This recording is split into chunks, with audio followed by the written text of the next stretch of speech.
ഞാൻ ഒരു ദിവസം ഒരു 20-30 പേഷ്യൻ്റ് അടുത്ത് മിക്കവാറും കേൾക്കാറുണ്ട്. ഞാനിത് പറഞ്ഞുകൊണ്ട് നമ്മളൊരു ഹോസ്പിറ്റലിൽ പോയി 5ാമത്തെ 6ാമത്തെ നിലവിലെ സ്റ്റെപ്പ് വരുന്ന കയറാൻ നിൽക്കട്ടെ. സർ, പൊതുവെ ഉള്ള ഒരു സംശയമാണ്, നമ്മൾ ഈ പ്രഗ്നൻസി ടൈമിൽ ഈ സ്റ്റെപ്പ് ഒക്കെ കയറുന്നത് സേഫ് ആണോ, അതോ എന്തെങ്കിലും ഇഷ്യൂസ് അതിനോട് റിലേറ്റഡ് ആയിട്ടുണ്ടാവും? ഈ ക്വസ്റ്റ്യൻ ഞാൻ ഒരു ദിവസം ഒരു 20-30 പേഷ്യൻ്റ് അടുത്ത് മിക്കവാറും കേൾക്കാറുണ്ട്. അത് സ്റ്റാർട്ടിങ് ഓഫ് പ്രഗ്നൻസി ആയാലും അവസാനമായാലും എല്ലാവരും എല്ലാവരും ഒരു ഭയങ്കര സംശയം. അപ്പോൾ എല്ലാവരും വിചാരം പ്രഗ്നൻസി ആയി കഴിഞ്ഞാൽ സ്റ്റെപ്പ് കഴിഞ്ഞാൽ എന്തോ ഭയങ്കര സംഭവം ഉണ്ടാകും. അങ്ങനെയൊന്നുമില്ല.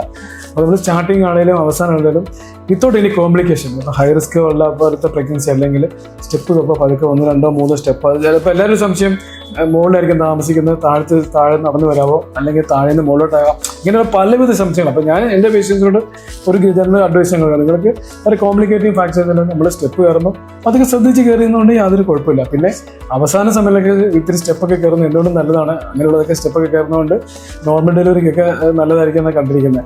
അപ്പോൾ ഞാനിത് പറഞ്ഞുകൊണ്ട് നമ്മളൊരു ഹോസ്പിറ്റലിൽ പോയി 5ാമത്തെ 6ാമത്തെ നിലവിലെ സ്റ്റെപ്പ് വരുന്ന കയറാൻ നിൽക്കട്ടെ. അപ്പോൾ നമ്മൾ പതുക്കെ ശ്രദ്ധിച്ച് കയറുക. അപ്പോൾ കൂടെ സ്റ്റെപ്പ് കയറുന്നത് ഹസ്ബൻഡോ ആരെങ്കിലും കൂടെ ഉണ്ടാവണം. അത് പെട്ടെന്ന് നമുക്ക് BP ഒക്കെ താന്ന് വീഴാനൊക്കെ സാധ്യതയുണ്ട്. അപ്പോൾ അത് മാത്രമേ ഉള്ളൂ.